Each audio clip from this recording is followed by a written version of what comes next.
प्रिय विद्यार्थियों, आज हम गौतम धर्म सूत्र के प्रथम प्रश्न के द्वितीय अध्याय का प्रारंभ करेंगे। इस अध्याय में जो ब्रह्मचारी है उसके नियम, आचरण और निषेध इनका वर्णन जो है किया गया है कि जब तक बालक का उपनयन संस्कार नहीं होता तब तक उसके लिए क्या कार्य करने योग्य हैं, और जब उसका उपनयन संस्कार हो जाता है तो उसके पश्चात उसे किस तरह का आचरण करना चाहिए, कैसे कार्य करने चाहिए, उसका क्या आचरण है, क्या निषेध है, क्या विहित है, इन सब का जो है इसमें वर्णन किया गया है।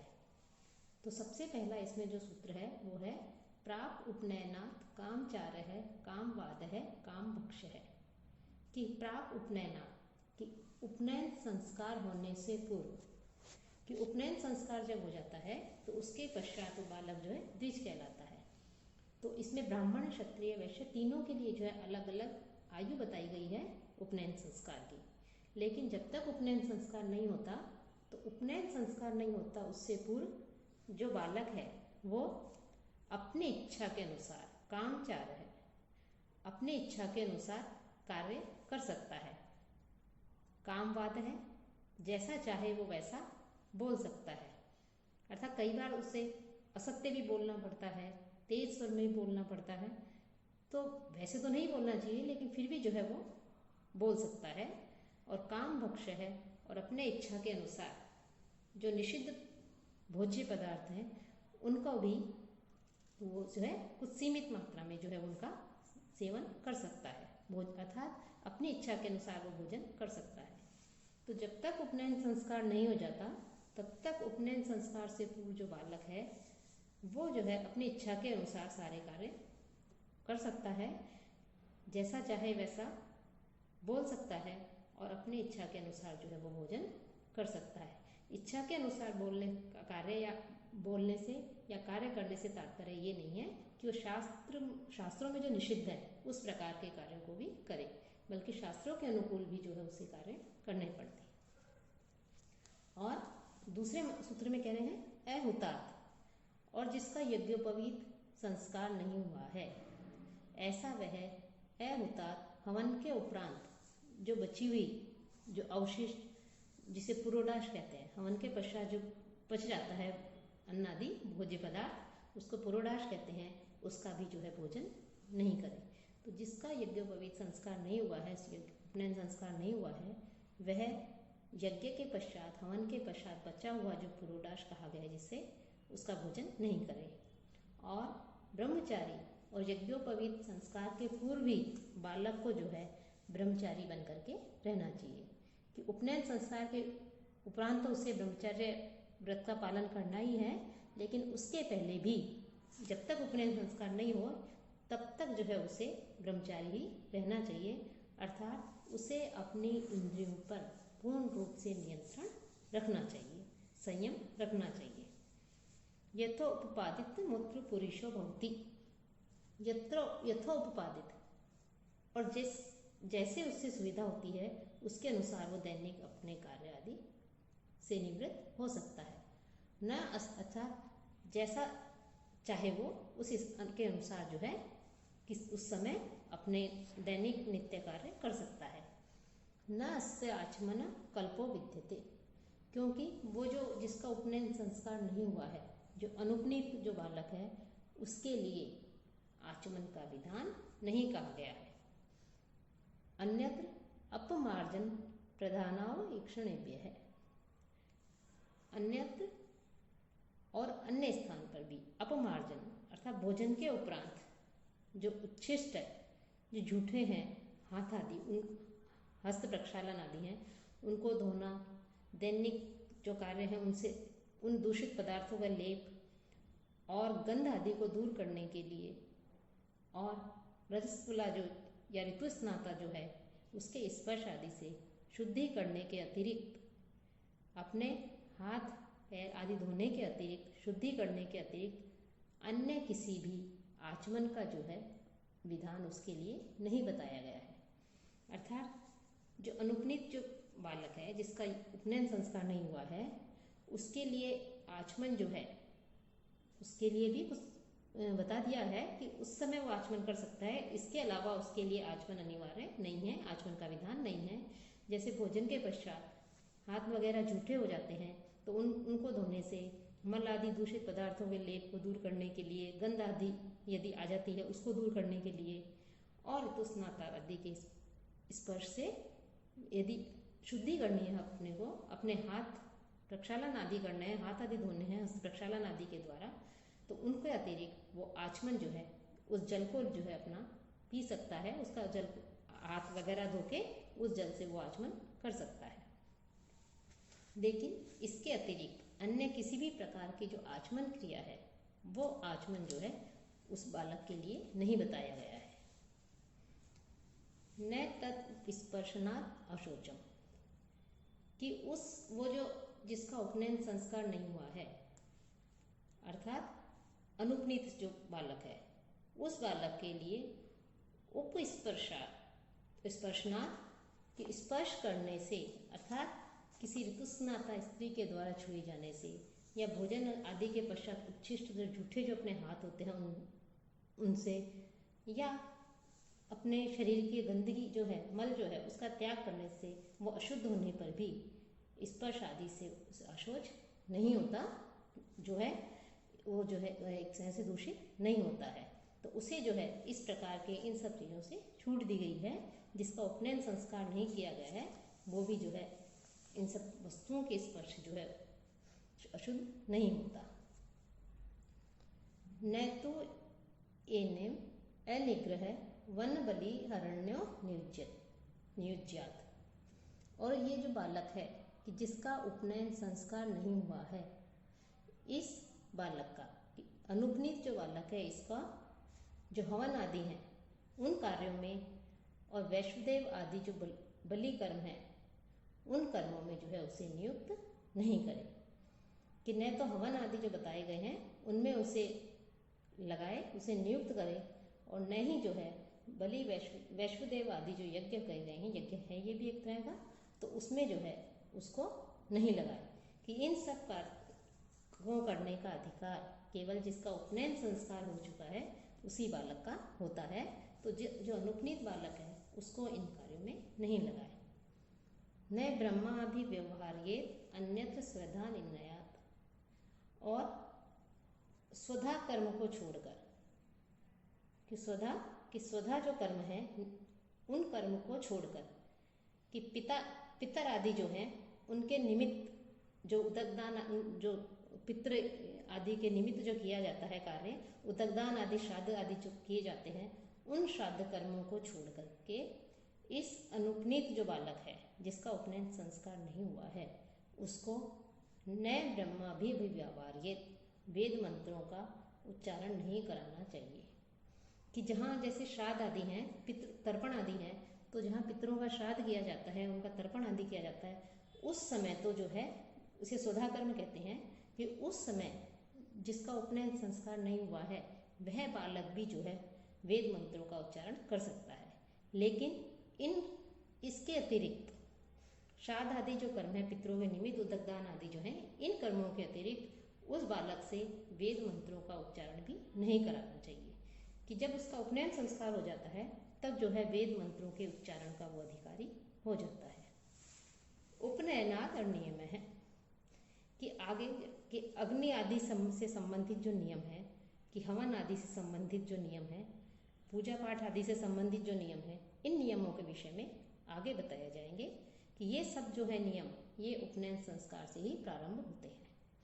तो ये जो है सूत्र संख्या 10 तक जो से पहले जो बताए हैं, ये सब जो अनुपनीत जिसका उपनयन संस्कार नहीं हुआ है उस बालक के लिए, उसके लिए जो है ये बताए गए हैं कि उसे किस प्रकार से व्यवहार करना चाहिए, कैसे कार्य कर सकता है, वो अपनी इच्छा के अनुसार कार्य कर सकता है। वेद मंत्रों का उसे स्वधा कर्म के अतिरिक्त, पितृकर्म के अतिरिक्त, श्राद्ध आदि के अतिरिक्त उच्चारण नहीं करना चाहिए। तो इन सब के विषय में बताया है कि अनुपनीत बालक के कार्य बताए गए हैं। अब उत्तम ब्रह्मचर्य की अब ब्रह्मचर्य के लिए कह रहे हैं कि जो ब्रह्मचर्य क्या है, जिस अनुपनीत बालक के लिए जिसका उपनयन संस्कार नहीं हुआ है उसके लिए ब्रह्मचर्य का जो नियम बताया है, अर्थात वो अपनी इंद्रियों पर निग्रह रखे, अपनी इंद्रियों पर नियंत्रण रखे, स्त्री विषयों से, प्रसंग आदि से दूर रहे। तो ये जो है जिसका उपनयन संस्कार हो चुका है उसके लिए भी जो है ये मानना चाहिए, समझना चाहिए। अर्थात अपनी इंद्रियों पर नियंत्रण रखना, ये जिसका उपनयन संस्कार नहीं हुआ है उसके लिए भी आवश्यक बताया है। साथ ही साथ जिसका उपनयन संस्कार हो चुका है, जो ब्रह्मचर्य अवस्था में है, ब्रह्मचर्य आश्रम की अवस्था में है, उसको जो है उसके लिए तो अत्यंत आवश्यक है। तो ये जो है ब्रह्मचर्य का नियम, अपनी इंद्रियों पर नियंत्रण रखना, ये जिसका उपनयन संस्कार नहीं हुआ है उसके लिए भी, और जिसका उपनयन संस्कार हो चुका है उसके लिए भी आवश्यक है। अग्नि ईंधन भैक्ष चढ़ने, और जिसका उपनयन संस्कार हो गया है वह अग्नि ईंधन की अग्निकर्म अर्थात जो और समिधाएं जो हैं, ईंधन समिधा कि हवन आदि करने के लिए, यज्ञ आदि करने के लिए जब जंगल से जाकर जो लकड़ियाँ आदि लाई जाती हैं, विशेष प्रकार की जो उस हवन में प्रयुक्त की जाती हैं, उसमें प्रयोग में ली जाती हैं, तो समिधा कहते हैं। तो अग्निकर्म तथा समिधा आदि जो है उनसे होम आदि जो है वो करे, और भैक्ष चढ़ने और भिक्षाचरण करे। कि जिसका उपनयन संस्कार हो चुका है वो प्रतिदिन जो है अग्निकर्म करे, अर्थात समिधाओं आदि से हवन आदि जो उसके लिए बताए गए हैं उन हवन आदियों को करे, और भिक्षाचरण भी करे। सत्य वचनम, और उपनयित बालक को, जिसका उपनयन संस्कार हो चुका है, उसे हमेशा सत्य बोलना चाहिए। अपाम उपस्पर्शनम, और जल से प्रतिदिन उसे स्नान करना चाहिए। जब तक उपनयन संस्कार नहीं होता है तब तक तो यदि कई बार बालक की इच्छा नहीं हो तो वो स्नान छोड़ सकता है, स्नान आदि नहीं चाहे तो नहीं करे, लेकिन उपनयन संस्कार के उपरांत उसे प्रतिदिन जो है स्नान करना चाहिए। एके गोदान आदि, किच गोदान कहते हैं कि बाल आदि जो काटते हैं, उस काटने का जो संस्कार होता है उसे गोदान कहते हैं। कि कुछ जो एक यानी कुछ जो आचार्य हैं वो गोदान आदि कि गोदान के बाद से, अर्थात बालक के जो केश आदि काटे जाते हैं, केश जो होता है, तो उनके काटने का जो संस्कार होता है, उस संस्कार के बाद से ही जो जिसका उपनयन संस्कार हुआ है, ऐसे व्यक्ति के लिए स्नान कर्म जो है उसका विधान करते हैं। कि उपनीत व्यक्ति के लिए स्नान कर्म जो है वो 16वें वर्ष में जो उसका गोदान संस्कार किया जाता है उसके बाद से उसके लिए स्नान कर्म जो है करना चाहिए, आवश्यक है। बही संध्यत्वम, और जिसका उपनयन संस्कार हो चुका है वह गांव के बाहरी सायं एवं प्रातःकाल दोनों समय की संध्याएं जो है वो करे, अर्थात संध्योपासना करे। प्रातः एवं सायं दोनों समय संध्योपासना आवश्यक बताई गई है। खास तौर से जो ब्रह्मचारी बालक है उसके लिए तो दोनों समय की संध्या महत्वपूर्ण है, और दोनों समय की संध्या का जो है वो पालन करे, संध्योपासना करे। तिष्ठेत पूर्वम आसीत उत्तरम सद ज्योतिष्यो दर्शनाद वागम्यत है। और संध्योपासन किस समय करे, कैसे करे? कि प्रातः काल में तो जब नक्षत्र दिखाई देते हैं, यानी ब्रह्म मुहूर्त के समय जब नक्षत्र दिखाई देते हैं, उन नक्षत्र दिखाई पड़ते रहने के समय से लेकर जब तक सूर्योदय नहीं हो जाता है तब तक वो खड़ा होवे और प्रातः संध्या कहलाती है, प्रातः संध्या करे। और सायंकाल में जब सूर्य छिपने वाला होता है और चंद्रमा जो है उदित नहीं हुआ है, तो सूर्य की ज्योति जब तक दिखाई देती है उस समय से, यानी सूर्य छिपने वाला होता है तो तब से लेकर के और जब तक आकाश में नक्षत्र आदि दिखाई नहीं देने लग जाएं तब तक जो है वो बैठे और मौन होकर के संध्योपासन करें। कि संध्योपासना और जो है विधि बताई गई है कि प्रातः संध्या और सायं संध्या जो है वो किस समय करें और कैसे करनी चाहिए। तो प्रातः संध्या का समय क्या बताया कि जब नक्षत्र जो हैं उनके दिखाई पड़ते रहने से, तिष्ठे प्रातः संध्या की प्रातः संध्या में नक्षत्र जो हैं सज्ज्योतिषी की जो अर्थात ज्योतिषी यानी नक्षत्र कि नक्षत्र आदि जो हैं उनके दिखाई पड़ते रहने के समय से, प्रातःकाल में जब देखते हैं कि आकाश में जो है नक्षत्र तारे आदि जो हैं वो दिखते रहते हैं, तो उनके उस समय से लेकर के ब्रह्म मुहूर्त से लेकर के और जब तक सूर्योदय नहीं हो जाता है तब तक वो खड़ा होकर के जो संध्या आदि करता है उसे प्रातः संध्या कहते हैं। और सायंकाल संध्या में जब सूर्य छिपने वाला होता है उस समय से लेकर के जब तक आकाश में नक्षत्र आदि दिखाई नहीं दे, चंद्रमा आदि उदित नहीं हो जाए, नक्षत्र आदि दिखाई नहीं दे, तब तक जो है वो सायं संध्या करे। तो ये प्रातः संध्या और सायं संध्या जो है इसके विषय में कहा गया है। और वो भी कैसे करे, वाग्यत है कि बिना बोले अर्थात चुपचाप उस काल तक दोनों समय वो मौन होकर के जो है प्रातः संध्या और सायं संध्या करे। किसके लिए बताया कि जिसका उपनयन संस्कार हो चुका है वह बालक। ना आदित्यम इक्षेत, और ब्रह्मचारी बालक जो है वो कभी भी उसे सूर्य को नहीं देखना चाहिए, अर्थात सूर्योदय हो उससे पहले ही जो है उसे उठ जाना चाहिए ब्रह्म मुहूर्त आदि में, अपने दैनिक आदि कार्यों से निवृत्त होकर के। उसके लिए और क्या कार्यों का विधान है ये आगे बताया जाएगा। तो लेकिन उसे जो है सूर्य को नहीं देखना चाहिए, अर्थात उसे देर तक शयन आदि नहीं करना चाहिए। और उसके लिए किस किस चीज का परित्याग कर देना चाहिए ब्रह्मचारी, ये तो उठने के विषय में, उसके प्रातः संध्या सायं संध्या के विषय में बताया। अब 18 जो है ये 19वां सूत्र है, इसमें बता रहे हैं कि उसे किस किस चीज का परित्याग कर देना चाहिए, उसके लिए क्या निषिद्ध है। वर्जयन मधु मांस गंध माल्य दिवा स्वप्न अंजन अभ्यंजन जानोपान छत्र काम क्रोध लोभ मोह वाद वादन स्नान दंत धावन हर्ष नृत्य गीत परिवाद बयानी। तो उसे इन सबको छोड़ देना चाहिए कि ब्रह्मचारी को मधु आदि का परित्याग कर देना चाहिए। और मांस कि मृग आदि जो है उसके मांस का भक्षण भी नहीं करना चाहिए।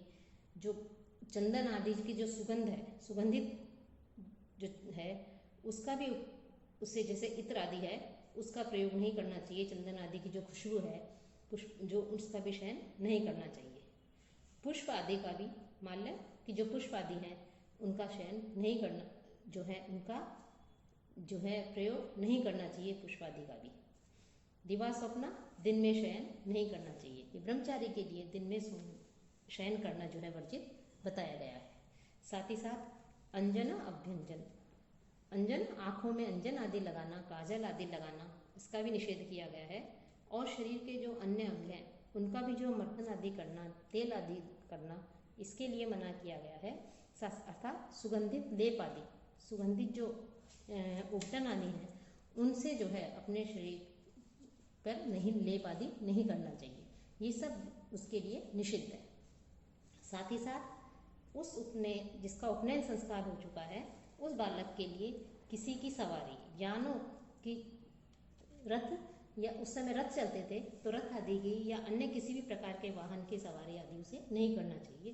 क्योंकि जो ब्रह्मचारी बालक है वो उपनयन काल के अवधि में ब्रह्मचर्य अवस्था में जो है वो आश्रम में रहता है, और आश्रम में वैसे तो ये सब चीज़ें भी उपलब्ध नहीं होती हैं, इसलिए भी इनका निषेध है। लेकिन वैसे भी वो वहाँ पर अध्ययन के लिए गया है, जिसका उपनयन संस्कार हुआ है, तो उसका जो ध्यान है पूर्ण रूप से अध्ययन के प्रति रहे, इसीलिए उसे इन चीज़ों का निषेध बताया गया है। साथ ही जो जूता आदि है, उपान जूता आदि जो है उसे भी धारण नहीं करे, छत्र आदि धारण नहीं करे। और साथ ही साथ काम क्रोध लोभ मोह इन सब की जो है से दूर रहे, कि उसके मन में किसी प्रकार के कोई काम नहीं हो, काम की भावना नहीं हो, क्रोध नहीं हो, लोभ किसी चीज को, द्रव्य को प्राप्त करने की इच्छा नहीं हो, और मोह किसी के प्रति आसक्ति आदि जो है इससे भी रहित हो। और वाद अत्यधिक बोलना, कि वो अध्ययन के लिए गया है तो जितनी आवश्यकता हो उतना ही वो बोले, और इसके उपरांत जो है अपना अध्ययन पर ध्यान दे, अध्ययन पर अपना ध्यान केंद्रित करे, तो अधिक भाषण नहीं करे। वादन कि वीणा आदि जो है या अन्य जो संगीत की जो वस्तु है उनका जो है वादन आदि नहीं करे। और स्नान तो उसके लिए आवश्यक बताया है, लेकिन केवल आनंद के लिए कि मुझे अच्छा लग रहा है बार बार स्नान करना, तो इसका जो है उसके लिए निषिद्ध बताया गया है। दंत धावन भी असमय जो उसके लिए निषिद्ध है। हर्ष प्रकट करना, नृत्य, गीत, परिवाद भयानी और परिवाद और परनिंदा, दूसरों की निंदा करना, और भयानी और भय के जो कर्म होते हैं, जैसे कार्य होते हैं, उनको भी उसे नहीं करना चाहिए। कि जिन कार्यों को करने से उसे डर लगे, भय लगे, कि यदि मान लो वैसे ही वो घने जंगल में चला जाए, घनघोर जंगल में चला जाए, वो वहाँ पर कुछ ऐसी वस्तुएं देख ले या ऐसे व्यक्ति देख ले, कुछ ऐसी चीज़ देख ले जिससे वो डर जाए, भयभीत हो जाए, तो जब वो डरा रहेगा, भयभीत रहेगा, तो उसे वो जो है अपने अध्ययन पर ध्यान केंद्रित नहीं कर पाएगा। तो उसे भय के कर्म जो है इन सब का ही परित्याग कर देना चाहिए। तो इन सब जो उसके लिए निषिद्ध बताए गए हैं, इनके पीछे यही उद्देश्य है कि जिसका उपनयन संस्कार हो चुका है, वो बालक का मुख्य कर्म है शिक्षा प्राप्त करना, अध्ययन करना। तो वो अपना और सुसंस्कृत बन करके जो है वहाँ से निकलना, तो उसका ध्यान जो है पूर्ण रूप से अध्ययन पर ही केंद्रित रहे। यदि वो इन सब चीज़ों पर ध्यान रहेगा तो वो अपने अध्ययन पर ध्यान नहीं दे पाएगा, तो इसलिए जो है वो अपने मुख्य उद्देश्य से भटक जाएगा। इसलिए उसके लिए इन सब का निषेध किया गया है। हम भी जो है अपने जो छोटे बच्चे होते हैं उन्हें कहते रहते हैं बार बार कि जो है आज के समय में जो है तकनीकी युग है, नई नई टेक्नोलॉजी आ रही है, तो बच्चों को हम इन सब चीज़ों से दूर रखते हैं कि अभी तुम्हारी उम्र नहीं है इन सब चीज़ों की, तुम्हारा इस समय उम्र है पढ़ने की, अध्ययन करने की, ये सब चीज़ें बाद में देखते रहना। तो उसी जैसे हम अपने बच्चों को रोकते हैं, उसी तरह से जो है उस समय ब्रह्मचारी जो बालक है जिसका उपनयन संस्कार हो चुका है, वो उसका कार्य भी शिक्षा प्राप्त करना है, तो उसे भी इन सब चीज़ों से रोका जाता था। गुरु दर्शने कंठ प्रावृता व सिक्त उपाश्रयण पाद प्रसारणानि। और उसके लिए क्या वर्जित है, उसके लिए निषिद्ध वस्तुएं बताई गई हैं। तो पहले तो ऊपर बता दी, अब उसे क्या नहीं करना चाहिए। गुरु दर्शने, कि गुरु के सामने, गुरु केवल वो ही नहीं है जो शिक्षा देता है हमें, आचार्य आदि, गुरु आदि, बल्कि पिता आदि जो हैं, जो हमसे श्रेष्ठ हैं, हमसे बड़े हैं, तो ऐसे श्रेष्ठ जनों के सम्मुख आने पर अपने कंठ आदि को, गले आदि को जो है नहीं ढकना चाहिए। कंठ प्रावृता, गले आदि को नहीं ढकना चाहिए, सम्मुख कंठ आदि को ढकना उसके लिए वर्जित है। और गुरु की ओर पैर कर करके, पाद गुरु की तरफ, गुरु बैठा हुआ है और उसकी ओर अवसक्थिका, कि गुरु के सम्मुख पैर रख करके नहीं बैठना चाहिए, अर्थात एक पैर के ऊपर दूसरा पैर रख करके, उस तरफ पैर रख करके नहीं बैठना चाहिए। जैसे हम पैर फैला लिए और अपने एक पैर को दूसरे पैर के ऊपर रख लिया, तो ऐसे बड़े आरामपूर्ण तरीके से जब बैठते हैं, तो ऐसे जो है हमें गुरु के, अकेले हो तो बैठ सकते हैं एकांत में, लेकिन गुरु के सामने हमें ये नहीं बैठना चाहिए। ये ब्रह्मचर्य जो बालक है उसकी मर्यादा के विपरीत है। अपाश्रयणम, और साथ ही साथ कि दीवार है या खंभा आदि है, किसी चीज़ का आश्रय लेकर के, सहारा लेकर के भी जो है हमें नहीं बैठना चाहिए। कि हमें जो है बैठ गए, दीवार, पीछे दीवार है और उसका सहारा लेकर के अपनी कमर जो है उसको सीधा करके वहाँ जो है टिका करके बैठ गए, ताकि हमारे शरीर को आराम मिले। लेकिन गुरु के सामने जो है हमें इस तरह से नहीं बैठना चाहिए, ये ब्रह्मचारी के लिए वर्जित है। पाद प्रसारणानि, साथ ही साथ अपने पैरों को फैलाना भी, पैर फैला करके बैठना या खड़े होना, ये भी वर्जित है। निष्ठिवित हसित विश्व जम्भिताव स्फोटनानि, अब स्फोटनानि, कि साथ ही निष्ठिवित, गले में जैसे गला खराब हो जाता है तो हम थोड़ा सा खांसने लग जाते हैं, तो इस प्रकार से नहीं करना चाहिए। हंसना, हसित हंसना गुरु के सामने, प्रसंग हो किसी का तब तो आप थोड़ा हंस सकते हैं, लेकिन बिना प्रसंग जो है गुरु के सामने वैसे हंसना का मना किया है। और जम्भित, कि जम्हाई लेना भी जो है गुरु के सामने, उपासियां लेना, इसका मतलब गुरु जो आपको शिक्षा दे रहा है, ज्ञान दे रहा है, आपको अध्ययन करा रहा है, उसकी तरफ आपकी रुचि नहीं है, तो ये जो है इसका भी निषेध है। अब स्फोटन, और उंगलियां जो है उनको चटकाना, हम अपनी उंगलियों को कई बार बैठे रहते हैं, किसी से बोर हो रहे हैं या हमारा मन नहीं लग रहा है किसी अध्ययन में या किसी चीज़ के प्रति, तो हम जो है अपनी उंगलियों को लेकर के मोड़ते हैं, उनमें से आवाज़ आती रहती है, कट है ना, तो उसको उंगलियों को चटकाना बोलते हैं।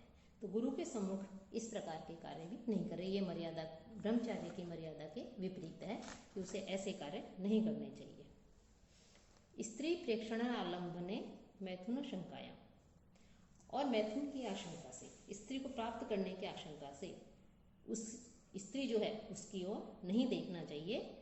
अचानक दृष्टि पड़ जाने पर और यदि हमारे मन में कुत्सित विचार आने लगे तो उस समय जो है हमें स्त्री की ओर नहीं देखना चाहिए। लेकिन यदि हमारा मन पवित्र है, पवित्र भावना रखते हैं हम, तो फिर किसी छोटी बच्ची को, वृद्धा को या कोई रोगी है उसको देखने में और उसकी सहायता करने में, उसका स्पर्श करने में भी जो है ब्रह्मचारी के लिए दोष नहीं है। लेकिन यदि हमारे मन में जो है आसक्ति है, अन्य भावना है, हमारे मन में कामुकता वाली भावना है, तो हमें स्त्री स्पर्श से, स्त्री संसर्ग से, स्त्री को देखने से भी जो है दूर रहना चाहिए। द्यूतम हीन सेवाम अदत्ता दानम हिंसा। द्यूतम जो आदि खेलना मना है, हीन सेवाम निम्न जो व्यक्ति है उसकी व्यक्ति की सेवा भी जो है निषिद्ध है, कि निम्न कोटि जो है उस प्रकार की सेवा वृत्ति भी हमें नहीं करनी चाहिए। और अदत्ता दान, बिना दी हुई जो वस्तु है उसका हमें ग्रहण नहीं करना चाहिए, कि जो वस्तु हमें दान में दी जाए उसी वस्तु को हम ग्रहण करें, किसी चीज को उसको चोरी नहीं करें या बिना दिए उस वस्तु को वहां से नहीं उठाएं।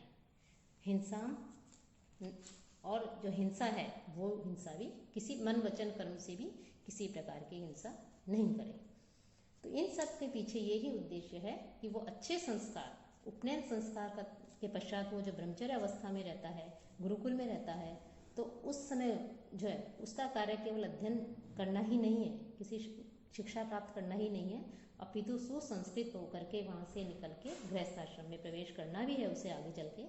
तो उसे सुसंस्कृत होना है, उसे कैसे व्यवहार करना चाहिए, कैसे नहीं, वो उसके सीखने की आयु होती है। तो इसलिए उसके लिए इन सब चीज़ों के लिए बताया है कि क्या उसके लिए करने योग्य है, क्या निषिद्ध है।